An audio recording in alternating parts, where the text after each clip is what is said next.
Atlanta City Councilmember Jennifer Ide, representing District 6 and Chair of the Finance Committee. Do you have a comment, question, or suggestion related to the City of Atlanta's proposed fiscal year 2022 budget? The Atlanta City Council wants to hear from residents and stakeholders. Which services do you feel need to be prioritized in the fiscal year 2022 budget, which begins July 1st? The general fund budget is set at $706,779,181. There are several ways to reach out and submit your questions and comments to the Council today and during the fiscal year 2022 budget and millage rate public hearing. Send your email to budgettalk@atlantagA.gov. If you'd prefer, you can submit a video of your question, as long as it's 15 seconds or less. You can message us through Twitter, Facebook, and Instagram at ATL Council using the hashtag ATL Budget. To call in with your questions, dial 404-330-6043. We know how important the budget is to you. We welcome your thoughts and your feedback. Thank you.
A native son of Atlanta, C.T. Martin was educated in Atlanta public schools, graduating from Booker T. Washington High School.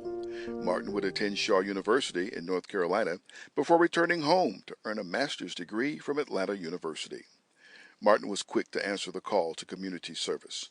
The years 1979 through 1981 were dark and troubling times in the city, and a young C.T. Martin stepped forward to serve on the Missing and Murdered Children's Task Force.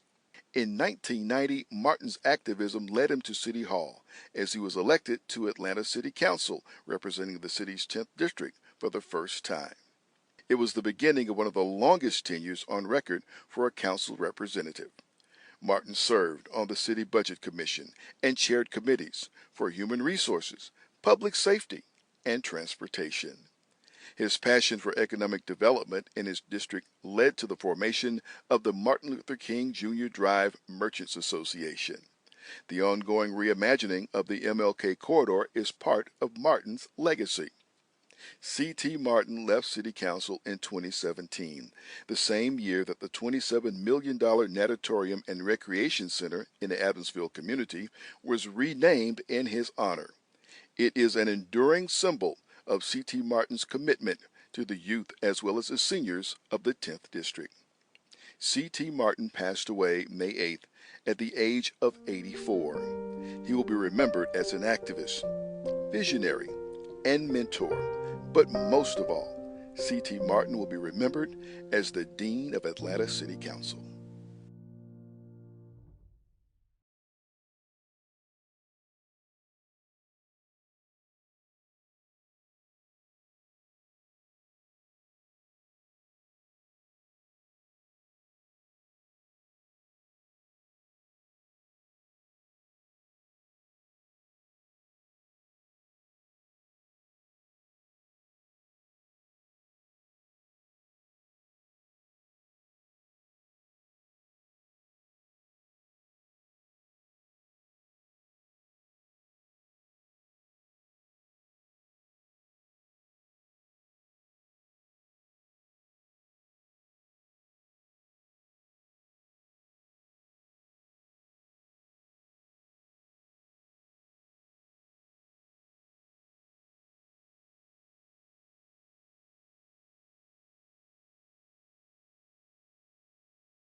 We're out here downtown today celebrating the completion of 4 projects that were voted on during our Downtown Decides participatory budgeting process.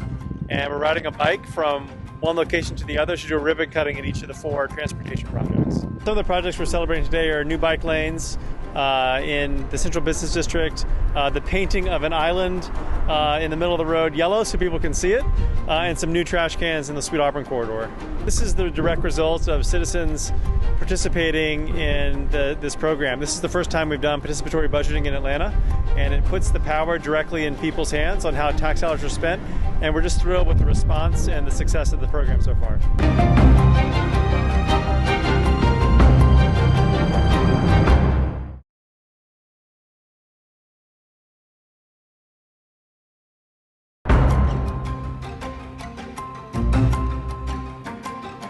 Chastain Park is the largest park in the city of Atlanta.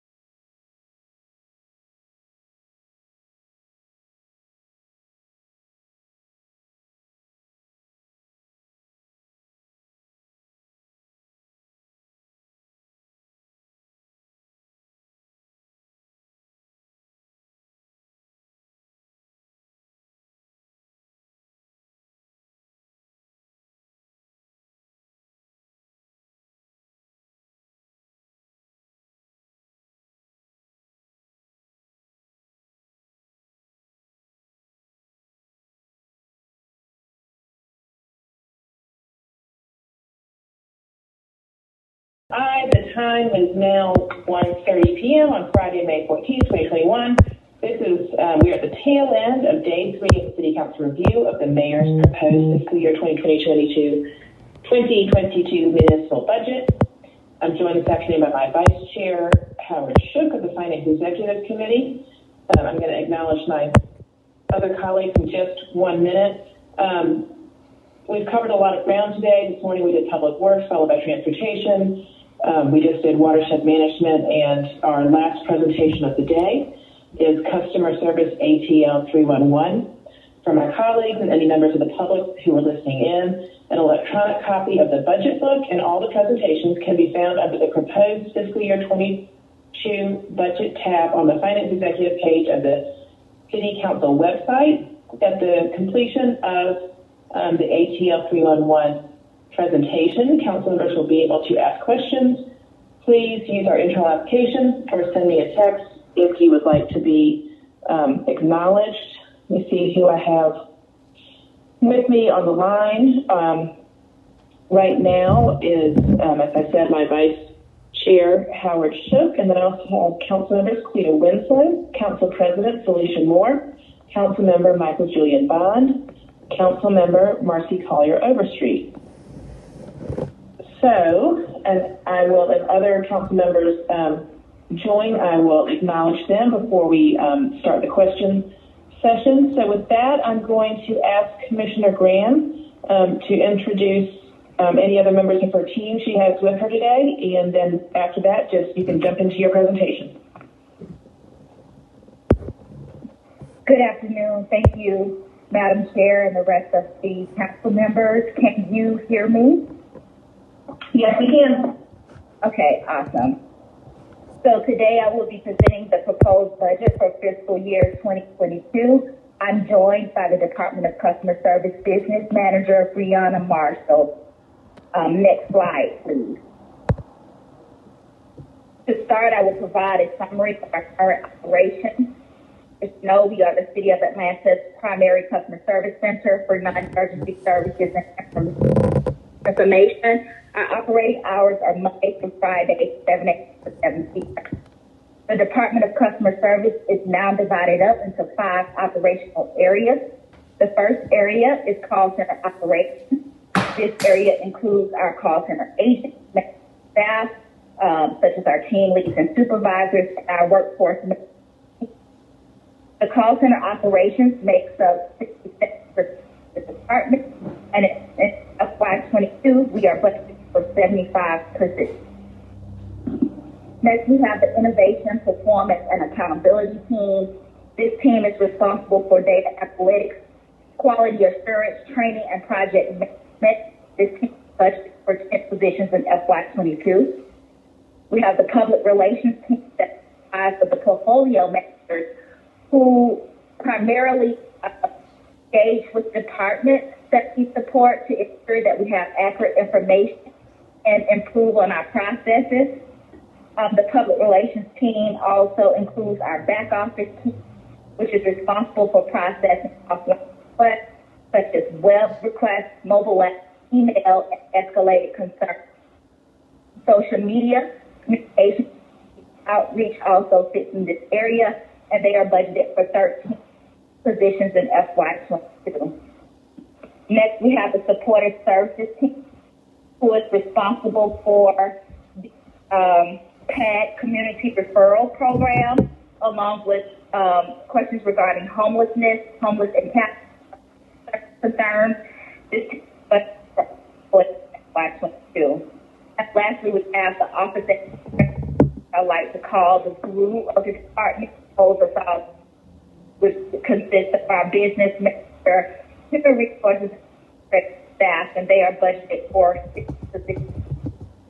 Overall, DCS is budgeted for 12 positions in FY, which is 1 from FY21. At this time, I'll talk to you about our key performance metrics, which aren't changing from FY21 to FY22. It is our goal to have a service level where we answer all of our calls within 60 seconds. We maintain an answer rate of 95% or correlates to not exceed a 5% abandonment rate.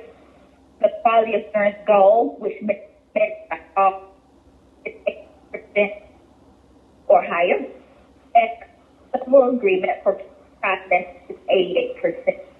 Next slide. This slide shows our budget FY. You will notice a significant budget reduction from FY20, which is due to our funds to extra costs related to our previous PRA. The difference between FY21, we did see a reduction, and that's primarily due to the impacts of the going into FY22. Grateful that our seeing a slight increase to our budget to help with increased district costs and fund our 311 our program. Next slide. Here I will highlight a few accomplishments we had over a year with the FY22. We implemented the ambassador program that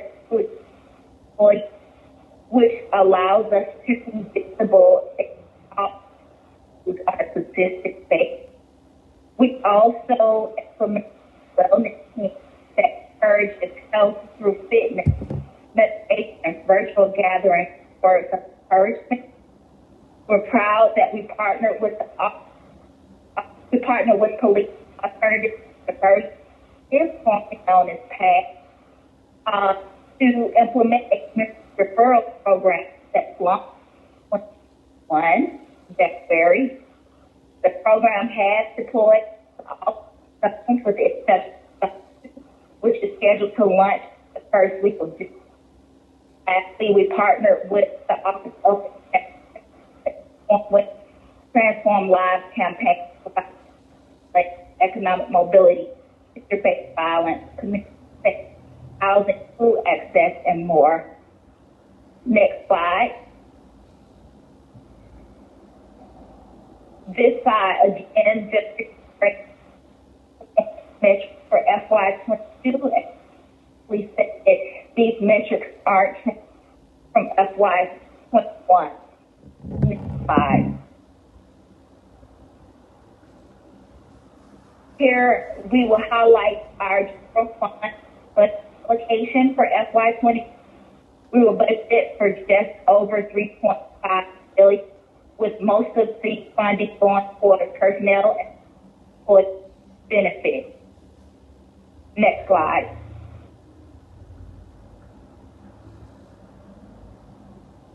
Here I will talk a little about our operations plan for FY22 under the area of personnel deployment strategy. We will continue to promote onboard practices. The team does a great job with this. And we will also see, or you will also see overtime for the department to fund our on-call program. The on-call program allows us to activate during a declared emergency outside of normal operations. Under the area of contracts and frequency, we have one contract that we fully make, which is the ATS 311 overlap, 1,000. There are a couple more contracts that are a part of that will fund in FY20, which is the background services at $2,000 and 65 wireless devices at just over $14,000. Our supply costs is that low because of our remote. So we budgeted $10,000 for supply. We thought it was important to grow and develop our staff, so we are $7,000 towards our professional development, and we wanted to continue to market 311 and just get out in the community. So we're making sure that we have allocated funding for that, along with computer equipment. Next slide. Next slide. And lastly, a few goals that we're for in FY22. A lot of these are consistent for us over the years, but they continue to be a key priority. Operate year over year. I'll start with the call center operation. So we're looking to increase accessibility to city services by making policy promoting cross department collaboration, along with create more efficiency in how we utilize the staff. Also, strive to deliver consistent for all city services. So I think we have improved in this area. We are looking to optimize for the services. They are responsible for addressing human services. So we're looking to grow our resource list to provide that calls and assistance, and we're going to do this through fostering partnerships with other government and organizations that aid areas such as homelessness, mental health, substance abuse. We are currently working on initiatives for the support where they will gain access to the HMI system. This will allow shelter information for them to call 311, advise, and we can advise what shelter has available beds or complete the intake process with reserve of. That is just an example of how we're looking to continue to grow the supportive services with this body update as we grow the program. And lastly, we will continue to invest in technology, utilize technology to improve the athletics. Since I've been role and since I've been I've always said that my goal is to drive user-assisted service. That is still my goal. In order to do that, we have make necessary improvements to make the service options use, and I believe we have found for that by implementing a new CRM. So, next slide. So thank you guys again for your time. and I'm available for any questions. Thank you, Commissioner. And I've been having some technical problems that have gotten bumped off of our council text chain. I will say, I don't know if it was my phone or the overall connection. We were having a little bit of a hard time hearing you, so council members may ask you to clarify a few things if they were having a difficult time with the connection. Council members, if anybody has a question, will you just speak up, because I'm having trouble getting back onto our text chain where people were letting me know. I have a question.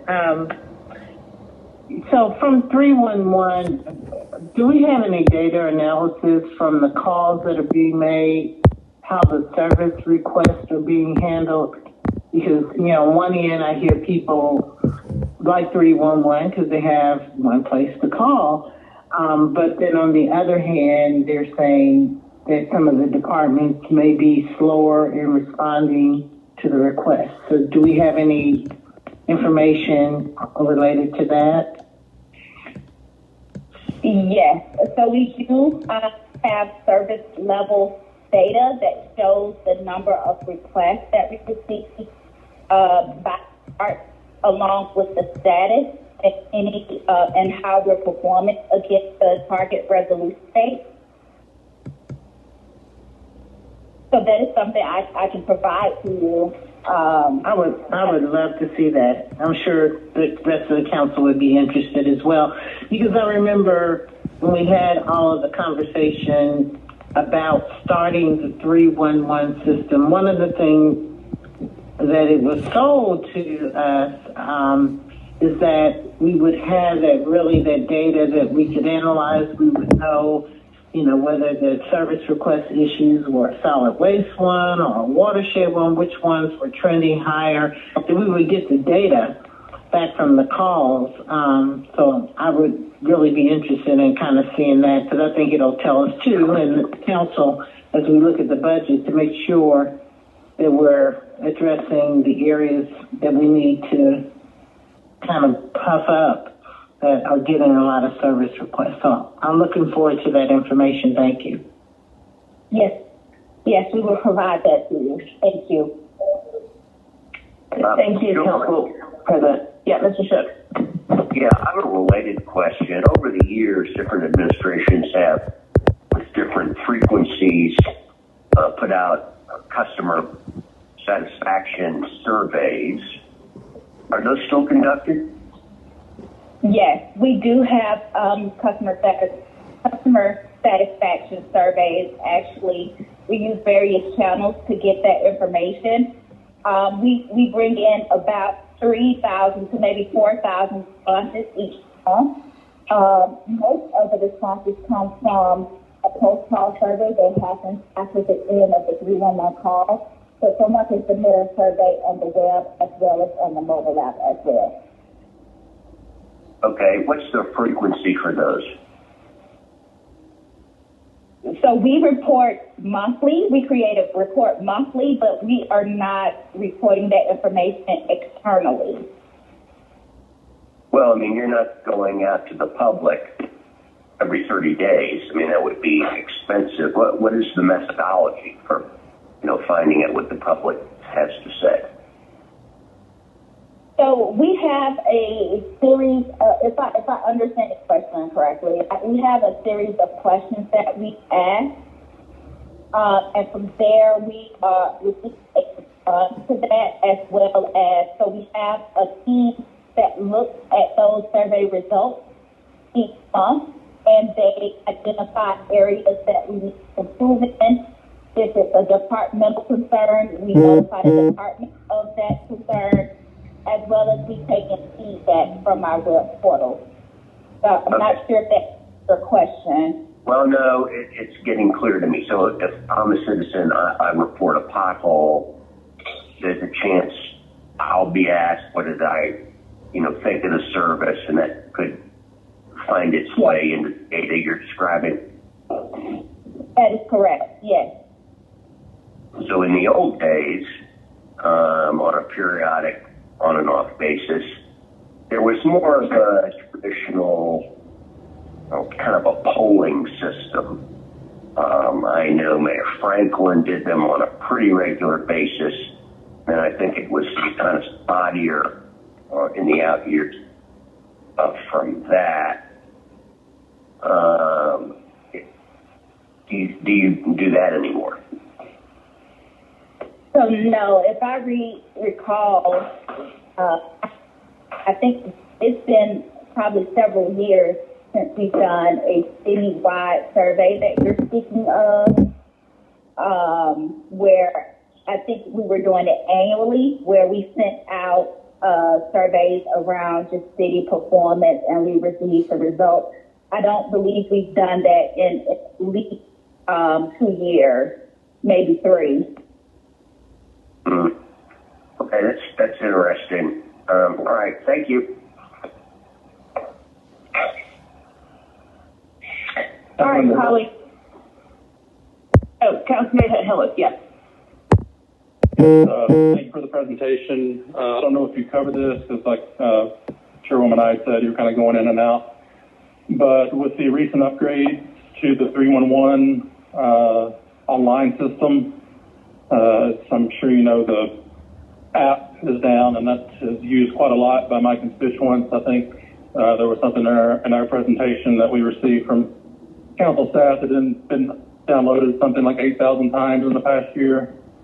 So I guess my first question is, why did we make the decision to go ahead and upgrade this without ensuring that the current app was compatible and upgrading it if it wasn't? And 2, what is the timeline to get that app back up and going? So the implementation of our current CRM, that timeline was escalated, and as a result, we did not have the time to upgrade the app fully.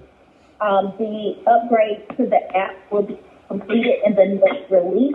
We're currently working through the requirements, and so we are waiting to hear on the exact go live of our next release.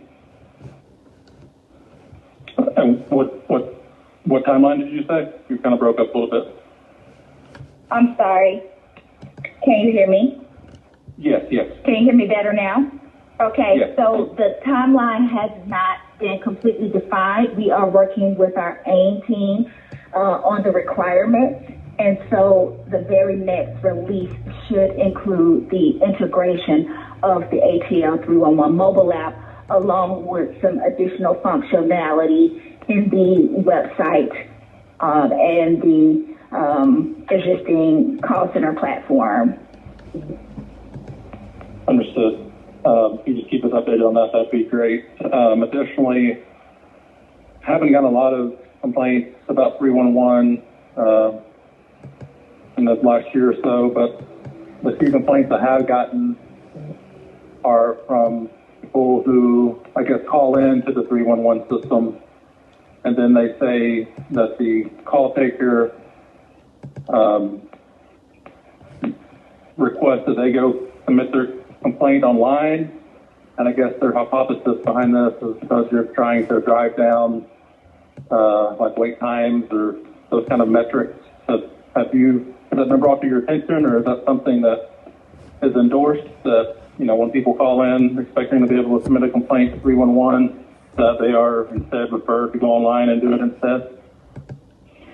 So yes, anytime that we have high call volume, we add a message in front of our IVR to encourage people to use our alternative contact channels to submit their request versus holding on the line. It's not to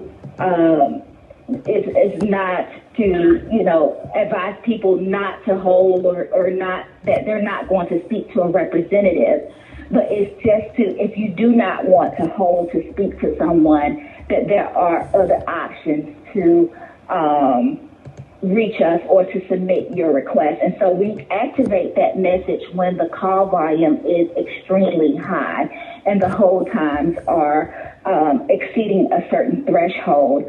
We have gotten feedback that we may need to tweak that messaging, and so that is something that we are looking into. But the goal is for people to understand that there are other ways to reach us, and you don't have to hold if the hold time is too long. And how often would you say that occurs? So as of late, it's been often because we've had some challenges, I would say, over the last month and a half. So that messaging has been there. I will say this week we're starting to see some improvement. And so the goal is for us not to have to activate as often as we have been over the last month or so. Okay, and given that, I know I saw in the presentation where you all tracked like 80% being answered within so many seconds. Yes. You also track hang-ups? So yes, we do, and we categorize that as abandonment. That's our abandonment rate, and yes, we do track that. Okay. And the challenges over the past few months that you speak of, is that just due to staffing levels, or? Yes, it was staffing levels, high absenteeism, and then our handle times were longer due to the implementation of the new system. Okay. And also apologize if you went over this, but I'm away from my computer and with the phone challenges. What is your current vacancy rate at 311? So currently, we have 12 vacancies. We just graduated a class of 13 this week. That's why we're seeing an improvement. But we have 12 vacancies. 2 of them are not considered mission critical. 10 of them are part of the call center and is considered mission critical. We've identified 7 candidates for out of those 10. And the goal is to hire all 10, and we have a target start date of June 13th for those vacancies. Okay, so that's great to hear. That's all I have. But again, just if you would keep us updated on that 311 app rollout, because that's the biggest complaint that I've heard from at least my constituents the past few months since this new system has been implemented. So thank you again. Thank you. Thank you, Mr. Hillis. Colleagues, I'm back on the text chain, so send me a message if you'd like to be acknowledged. I do have one follow-up to that. My office has gotten some feedback since the new rollout that it's more difficult now to track the status of a service request number on the new system than it was on the old system. Is that something you all have identified and is on the roadmap to improve? Yes. So the goal is to introduce more directional widgets on our website to assist residents, constituents to check the status of a service request. So that is another requirement that we've included in the next release. Okay. And I don't know if you all are still doing this. This isn't so much well, I guess it's a question if you're still doing this program. When I started in 2018, the former GM of 311 had offered a sort of I don't know if it was a pilot program or if he offered it to everybody, but for council staff to come do additional sort of back-end training for 311. And then after they did the training, they were given some credentials so that they could log in and see a little bit more behind the scenes and help track tickets. I don't know if that's something that I think we were one of only maybe 2 offices that did that. I don't know if that is something that your office is offering as some additional 311 training to council staff, so that we can help constituents as well who end up calling our office to try to see the history of a ticket or not. But I'm happy to have to reach out to you offline and let you know how we've used that and how we have found it very helpful in our office to be able to do that. Yes, that sounds good. We don't have a formal program, but I do know that there have been some city council members and members of their staff that have reached out since the implementation of the new system to get assistance, which we have provided. So we are more than happy to assist and provide that training to anyone that needs it. Yeah, I mean, this was like a full day training that my staff actually went to over at the 311 office, and with a really deep dive into the system. Anyway, I don't know, with the new system, they may need some updates on it, but it was helpful to my office for them to really get that. It was a couple hour training program on fully understanding 311. All right, colleagues, anybody else have a question for the commissioner before we close out for the day? Yeah, well, I hate to prolong this on a Friday, but shook with a follow-up. And to circle back to where Ms. Moore began, because she was present at the creation when we started down this long and winding road, the pitch was, well, first of all, let me interject here. I've heard wonderful, happy success stories from constituents about how well served they were by 311. So I need to say that up front.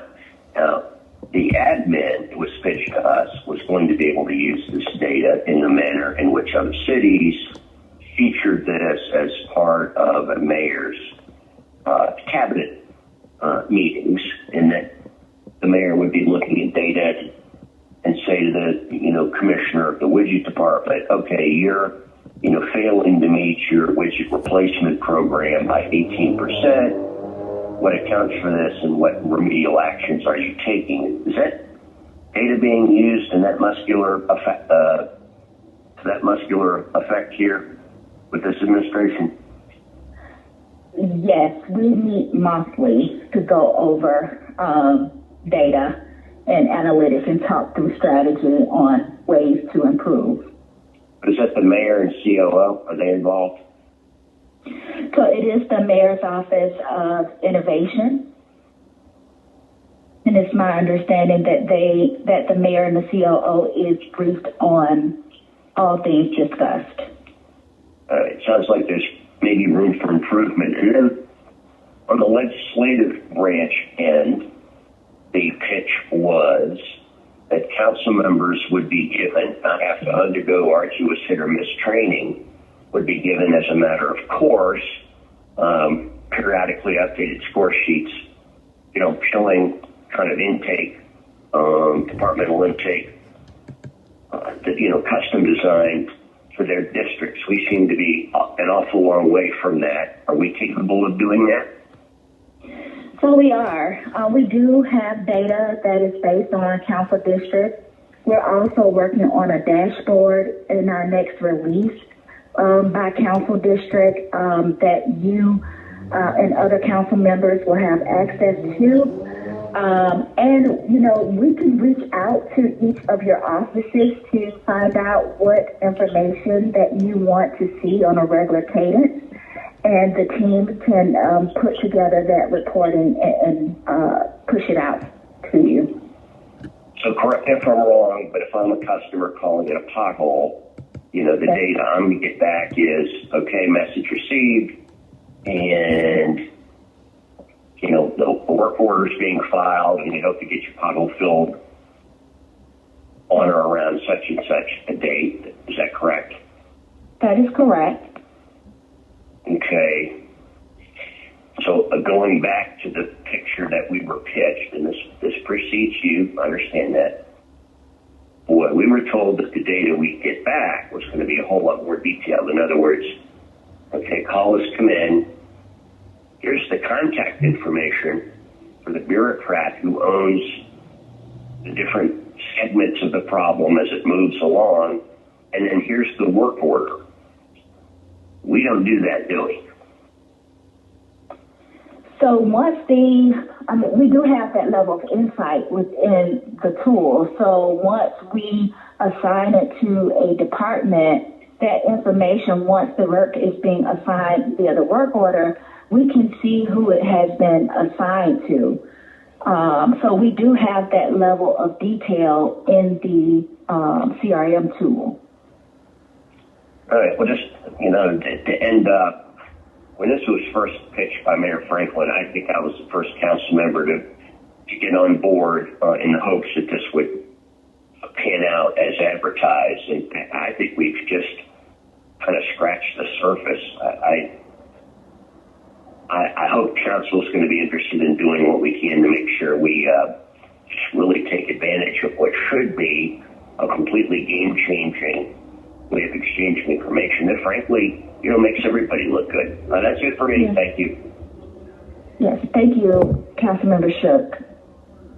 Yes, thank you, Mr. Shook. All right. Anybody else have a final question or comment before we sign off for the day? All right, well, thank you so much, Commissioner. We appreciate everything you do, and we appreciate your time today with the presentation. For my colleagues who were not able to join us live today, they can reach out to you directly. They have copies of the presentation as well as the budget book, so you may get some offline questions as well. This was our final presentation for the day. If I am looking at my calendar correctly, and Ms. Kempson-Wright or Mr. Pace, tell me if I'm wrong, I believe that we are going to reconvene next Wednesday, May 19th at 10 a.m. And we will have the Department of City Planning, followed by the Department of Finance, the Department of Law, and then one change in the initial schedule that was sent. Whoops, nope, I am wrong. We're going to be back together next Tuesday, May 18th, from 10 until 2. So next, we will not be together on Monday because we have a full council meeting that day, but on next Tuesday, 10 a.m. Department of Human Resources, 11 a.m. Executive Offices, 12 p.m. Department of Procurement, 1 p.m. the City Council, So, colleagues, be on the lookout in your email for both our conference bridge for that period from 10 until 2. And then in addition, I believe that evening at 6 p.m. Is our interactive hearing where the public has had the opportunity to call in, to tweet in, to Facebook in, to email in their questions and comments, and the administration and I will do our best to respond to those comments, and we will also have our first millage rate public hearing that day. So Tuesday will be the budget day.